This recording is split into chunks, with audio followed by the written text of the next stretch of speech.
College शिक्षा विभाग द्वारा सभी को नमस्कार।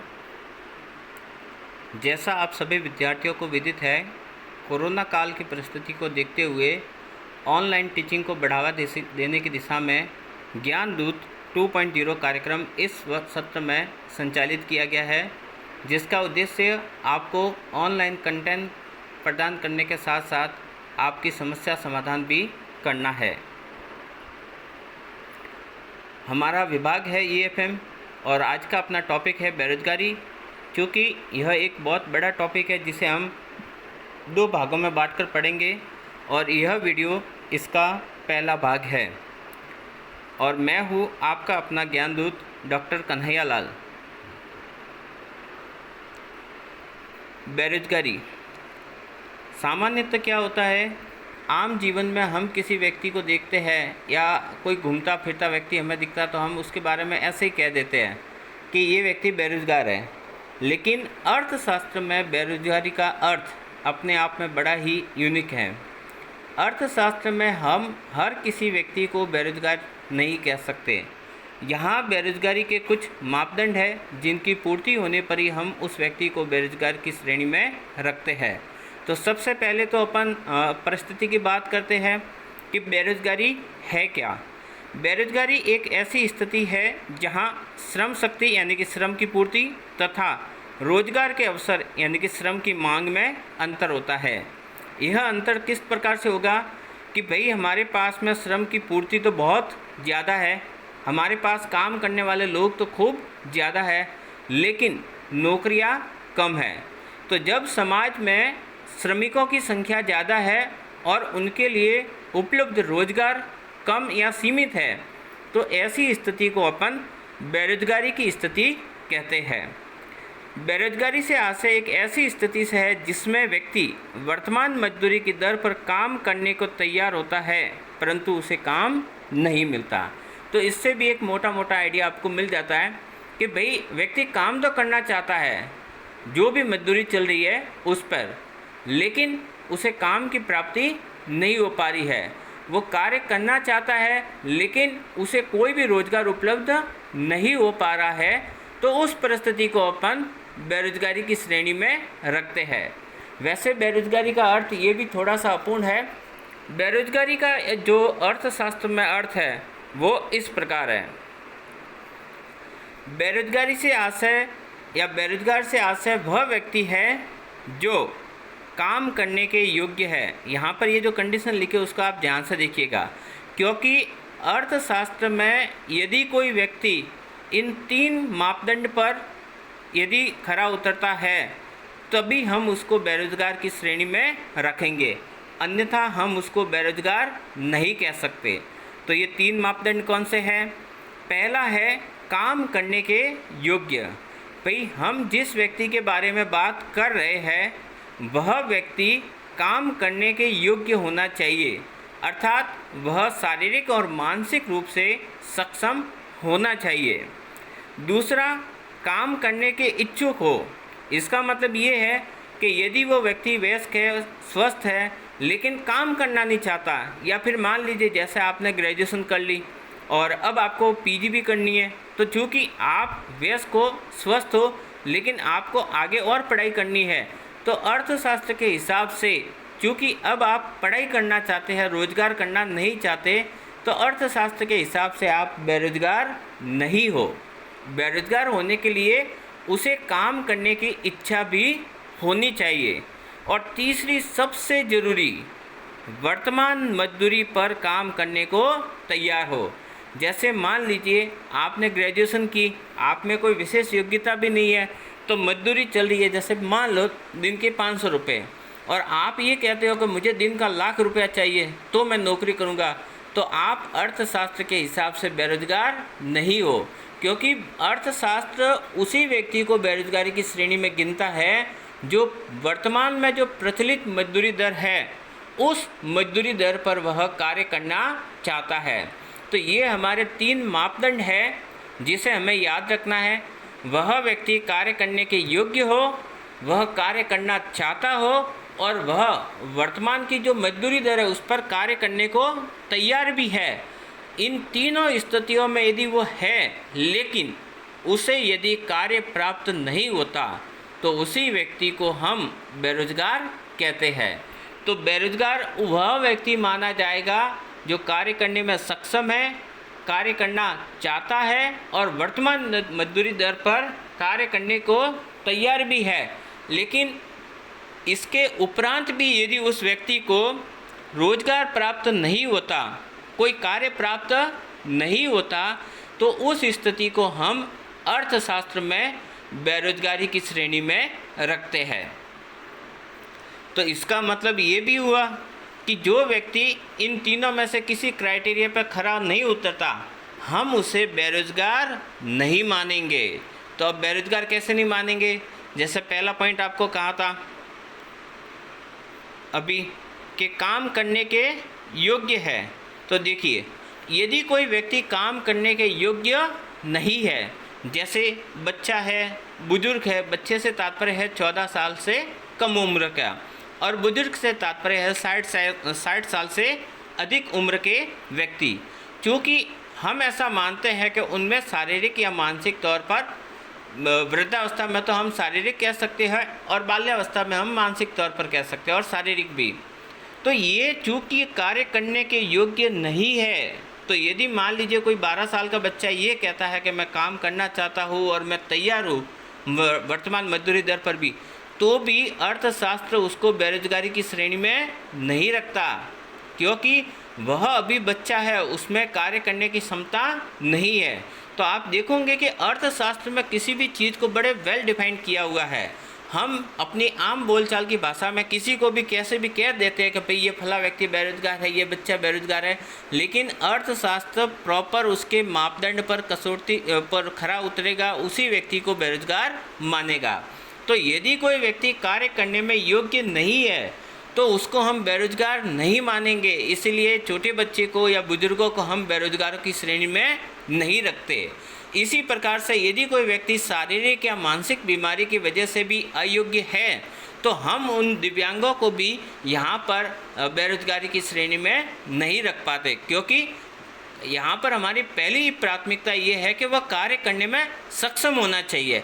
यदि कोई व्यक्ति कार्य करने में डिसेबल है तो अर्थशास्त्र के अनुसार हम उसको बेरोजगारी की श्रेणी में नहीं रख सकते। इसी प्रकार जैसा अभी मैंने पूर्व में कहा था, एक व्यक्ति जो वर्तमान मजदूरी दर चल रही है 500 रुपये और वो जिद करके बैठता कि मैं तो उसमें बिना योग्यता के लाख रुपया दिन का लूँगा, तो वो उसकी जिद है, और ऐसी फालतू की जिद को अर्थशास्त्र नहीं मानता। तो अर्थशास्त्र ये मानता है कि भाई जो रेट चल रही है, यदि आप उस पर काम करने को तैयार हो, देन फिर भी आपको रोज़गार नहीं मिलता तो हम आपको बेरोजगार मान सकते हैं। लेकिन आप अपने मन से कल्पना करो कि मुझे इतनी तनख्वाह मिलनी चाहिए और फिर आप घर पर बैठे हो, तो उसे अर्थशास्त्र जिम्मेदारी नहीं लेता। अर्थात अर्थशास्त्र के अनुसार वह व्यक्ति बेरोजगारी की श्रेणी में नहीं आता। तो मुझे उम्मीद है आपको बेसिक अंतर समझ में आ गया होगा कि अब आप किस व्यक्ति को बेरोजगार कहोगे और किस व्यक्ति को नहीं कहोगे। तो अर्थशास्त्र के अनुसार हर राह चलता व्यक्ति बेरोजगार नहीं है। यदि वो 3 क्राइटेरिया, वह कार्य करने में सक्षम है, कार्य करना चाहता है और वर्तमान मजदूरी पर कार्य करना तैयार है, तभी, और उसके उपरांत उसको कार्य नहीं मिलता। यदि कार्य मिल गया तब तो उसको रोजगार हो गया, और कार्य नहीं मिलता उसी व्यक्ति को हम बेरोजगारी की श्रेणी में रखते हैं। और दूसरी चीज़ जो अभी आपके सामने स्लाइड दिख रही है उसको भी ध्यान में रखना, यदि कोई व्यक्ति उन जो 3 शर्तें हैं उनको पूरी नहीं करता तो उस व्यक्ति को भी हम बेरोजगार नहीं मानेंगे। जैसे वह कार्य करने में सक्षम नहीं है, वो कार्य के लिए जो वर्तमान दर है उस पर काम करना नहीं चाहता, तो उस व्यक्ति को भी हम बेरोजगारी की श्रेणी में नहीं रखेंगे। इसलिए यहाँ पर प्रोफेसर पीकू की एक परिभाषा है जो बहुत ही प्रासंगिक है। प्रोफेसर पीकू लिखते हैं, एक व्यक्ति को उस समय ही बेरोजगार कहा जाएगा जब उसके पास रोजगार का कोई साधन नहीं है परंतु वह रोजगार प्राप्त करना चाहता है। तो प्रोफेसर पीकू की परिभाषा मुझे लगता है बहुत ही सरल और सिंपल सी है, जो आपको सीधी समझ में आ रही है। इन्होंने सीधी भाषा में कहा कि ये एक व्यक्ति जो रोजगार की तलाश में है लेकिन उसके पास में रोजगार नहीं है, उसी व्यक्ति को हम बेरोजगार कहेंगे। अब अपन बेरोजगारी के कुछ एक प्रकार हैं, अर्थशास्त्र में बेरोजगारी के कुछ प्रकार चलते हैं, उनको अपन पढ़ते हैं या समझने की कोशिश करते हैं। तो अब अपना हेडिंग है क्लासिफिकेशन ऑफ अनएम्प्लॉयमेंट, यानी कि बेरोजगारी का वर्गीकरण। अर्थशास्त्रियों ने अलग अलग ढंग से बेरोजगारी को डिफाइन करने की कोशिश की, उसके प्रकारों को बताने की कोशिश की, उनको ही अपन थोड़ा सा पढ़ रहे हैं। सबसे पहला है अदृश्य अथवा छिपी बेरोजगारी, ठीक है ना। इसमें क्या होता है कि हमें नॉर्मली लगता है कि कोई व्यक्ति काम कर रहा है, बट वास्तव में उसकी कोई उत्पादकता नहीं है, तो उसी स्थिति को नॉर्मली हम छिपी हुई बेरोजगारी कहते हैं। तो आइए देखते हैं ये क्या होती है। अदृश्य बेरोजगारी वह स्थिति है जिसमें किसी कार्य के लिए जितने श्रमिकों की आवश्यकता होती है उससे अधिक श्रमिक कार्य पर लगे हुए हैं। बात समझ में आई? मान लीजिए आपको कोई काम करवाना है, उसके लिए 5 व्यक्तियों की ज़रूरत है और उस जगह यदि 7 व्यक्ति काम कर रहे हैं, तो वो जो 2 व्यक्ति फालतू में वहाँ पर काम में लगे हुए हैं, वो एक तरह से काम में लगे हुए तो है, लेकिन वो एक तरह से यदि उनको वहाँ से अपन हटा भी देंगे तो अपने उत्पादन पर कोई प्रभाव नहीं पड़ेगा। तो वो जो 2 व्यक्ति है वो एक तरह से बेरोजगार ही है, क्योंकि उनको कभी भी हटाया जा सकता है। तो इसका तात्पर्य यह हुआ कि यदि कुछ श्रमिकों को उस काम से हटा भी दे तो भी उत्पादन में कमी नहीं होगी। इस प्रकार अदृश्य अथवा छिपी बेरोजगारी वह बेरोजगारी होती है जिसमें व्यक्ति की सीमांत उत्पादकता शून्य होती है। One of the most important line, ये सबसे महत्वपूर्ण लाइन है जो आपको ध्यान में रखनी है, क्योंकि ये कई बार अच्छे एग्जाम में भी पूछा गया है कि छिपी हुई बेरोजगारी या अदृश्य बेरोजगारी में व्यक्ति या श्रमिक की सीमांत उत्पादकता कितनी होती है।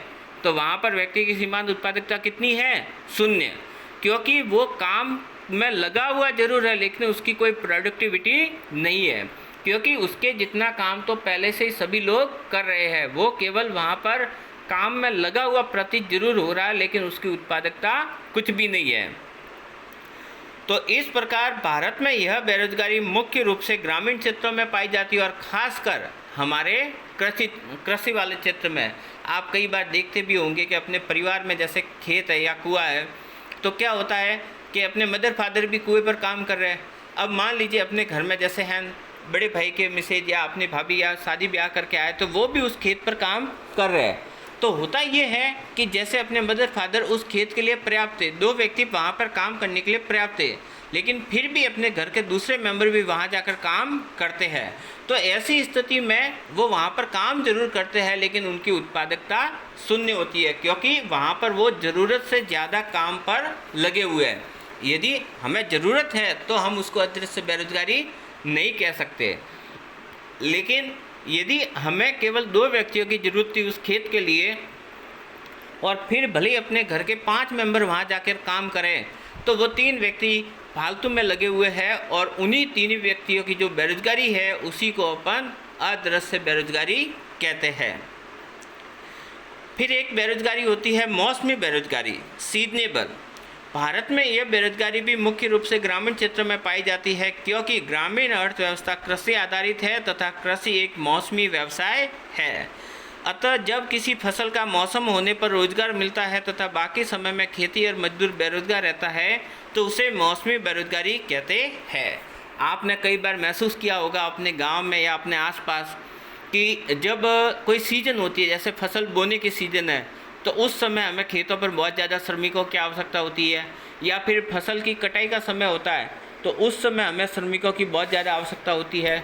बाकी का जो समय है बीच वाला, वहाँ पर क्या है, हमें उन श्रमिकों की आवश्यकता नहीं होती।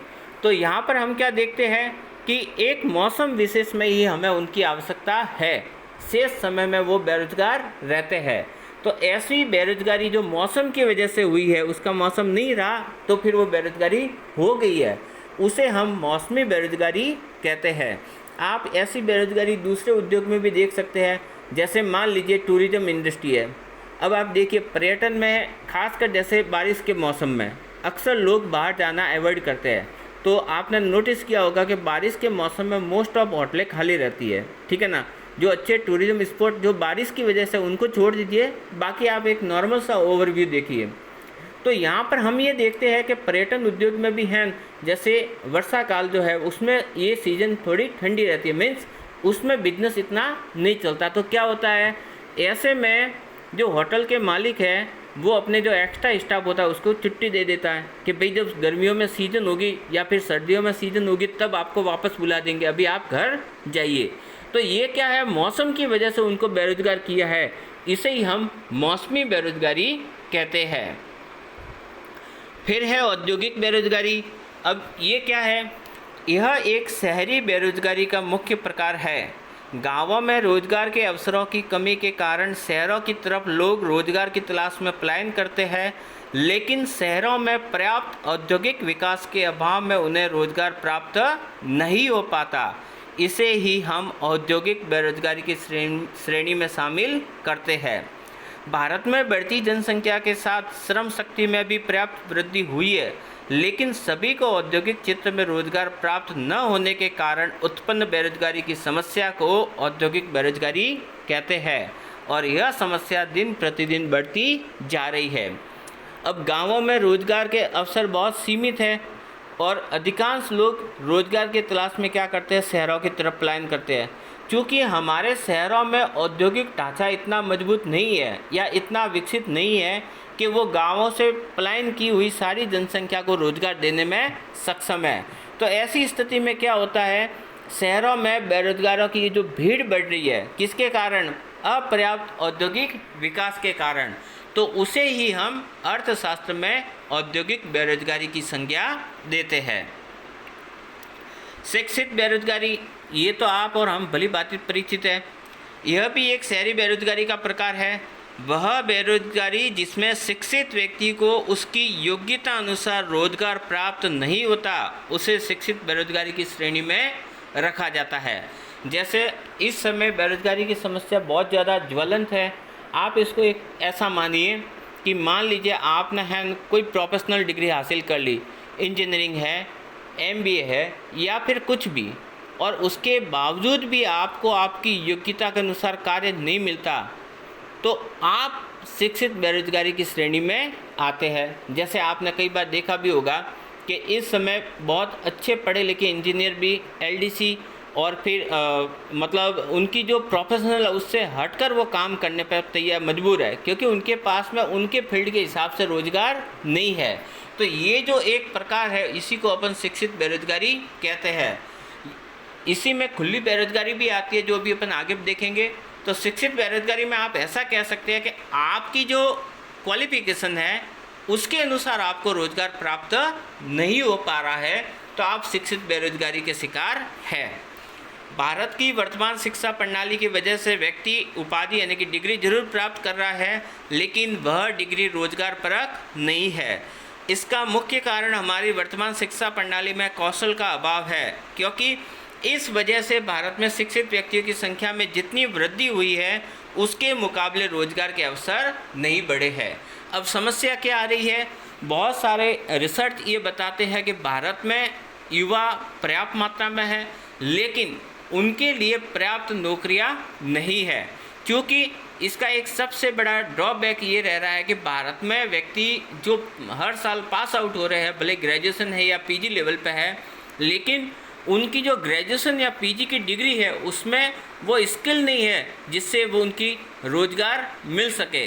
तो भारतीय शिक्षा प्रणाली में रोजगार परक एक अभाव है कौशल का, जिसके अभाव में व्यक्तियों को रोजगार आसानी से प्राप्त नहीं हो पा रहा है। इसका नतीजा ये हो रहा है कि भारत में पंजीकृत शिक्षित बेरोजगारी की संख्या दिन प्रतिदिन तेज गति से बढ़ रही है। और इसीलिए आप देख लो, जैसे अभी सरकार ने बेरोजगारी भत्ता के लिए स्कीम निकाली थी, तो उसमें लाखों की संख्या में बेरोजगार उमड़ पड़े, क्योंकि उनके पास में रोजगार नहीं है। इसका सबसे बड़ा दुष्परिणाम यह हो रहा है कि भारत आज सबसे अधिक युवा आबादी का देश होने के बावजूद भी अपने इस अमूल्य मानव संसाधन का सही प्रयोग नहीं कर पा रहा है। और यही कारण है कि भारत में युवा बेरोजगारी बहुत उच्चतम स्तर पर है, जो इस देश के लिए एक अत्यंत गंभीर समस्या है। क्योंकि राह से भटका हुआ युवा न केवल आर्थिक दृष्टिकोण से बल्कि सामाजिक दृष्टिकोण से बहुत बड़ी विपदा लेकर आता है। जब व्यक्ति फालतू बैठा होता है, बेरोजगार बैठा होता है, तो उसके दिमाग में कई तरह की खुरापात सूझती है और उसी का नतीजा है समाज में अराजकता फैलती है। इसलिए आज जब हमारा युवा रोजगार विहीन है तो उसको सही दिशा में डायरेक्शन नहीं मिलने के कारण वह गलत राह की तरफ मुड़ रहा है। खुली बेरोजगारी, अभी जैसे मैंने शिक्षित बेरोजगारी में जिक्र किया था, उससे ही मिलता जुलता है। इसमें क्या होता है कि व्यक्ति काम करना चाहता है। यह बेरोजगारी की वह स्थिति है जिसमें श्रमिक काम करने के लिए तैयार है, उसमें आवश्यक योग्यता भी है, परंतु उसे काम नहीं मिलता तथा वह पूरे समय के लिए बेकार रहता है। इसी स्थिति को हम खुली बेरोजगारी की स्थिति कहते हैं। तो मैं आपको शिक्षित बेरोजगारी और खुली बेरोजगारी में थोड़ा सा अंतर बता देता हूँ।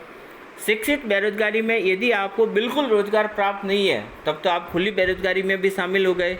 लेकिन मान लीजिए आपने इंजीनियरिंग की पढ़ाई की और आपके हिसाब से आपको पोस्ट नहीं मिली और आप छोटा मोटा काम भी करके अपना जीवन यापन कर रहे हो, तो आप शिक्षित बेरोजगार हो, खुली बेरोजगारी नहीं है, क्योंकि आपके पास में कोई ना कोई रोजगार है।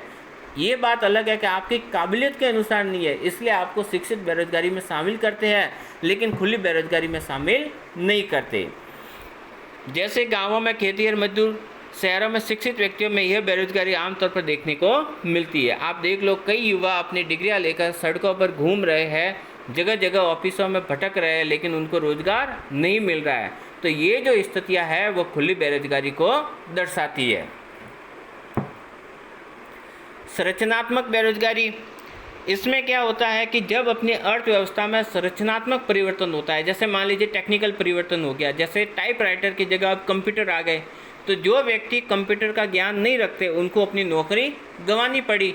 या फिर मान लीजिए पहले जैसे अपन हैं ज़्यादातर जो प्रोडक्ट यूज कर रहे थे, अब वो प्रोडक्ट धीरे धीरे बंद हो गए। जैसे मान लीजिए मोबाइल आ गया तो घड़ी बंद हो गई। आपने नोटिस किया होगा, घड़ी अब लोग ज़्यादा नहीं पहनते और पहनते तो केवल स्टेटस के लिए। तो जो घड़ी सही करने वाले व्यक्ति थे वो धीरे धीरे क्या हो गए, बेरोजगार। तो ये जो डिमांड का पैटर्न चेंज हुआ है उसकी वजह से भी जो बेरोजगारी फैली है उसे भी हम संरचनात्मक बेरोजगारी में शामिल करते हैं। अल्प रोजगार, नाम से स्पष्ट पता चल रहा है, थोड़े समय के लिए रोजगार। इसका मतलब आपको काम तो मिलता है लेकिन आपको पूरे हफ्ते काम चाहिए, आपको काम मिलता है एक दिन। तो इस प्रकार आप रोजगार में तो हो लेकिन अल्प समय के लिए, तो शेष समय के लिए आपको बेरोजगारी का सामना करना पड़ता है। तो ये जो अंशकालीन बेरोजगारी होती है इसी को अपन अल्प रोजगार की श्रेणी में रखते हैं। संघर्षात्मक बेरोजगारी, यह व्यवसाय में श्रमिकों की अपूर्ण गतिशीलता के कारण उत्पन्न होती है। अर्थात जब कोई व्यक्ति एक व्यवसाय से दूसरे व्यवसाय की तरफ पलायन करता है तो इस परिवर्तन की प्रक्रिया में वह कुछ समय के लिए रोजगार विहीन रहता है, उसे ही संघर्षात्मक बेरोजगारी कहते हैं। जैसे मान लीजिए आपने अपनी पुरानी नौकरी छोड़ी और नई नौकरी ज्वाइन करनी है, तो उसके बीच में आप जो 5-10 दिन गैप रहता है उसको ही हम संघर्षात्मक बेरोजगारी कहते हैं।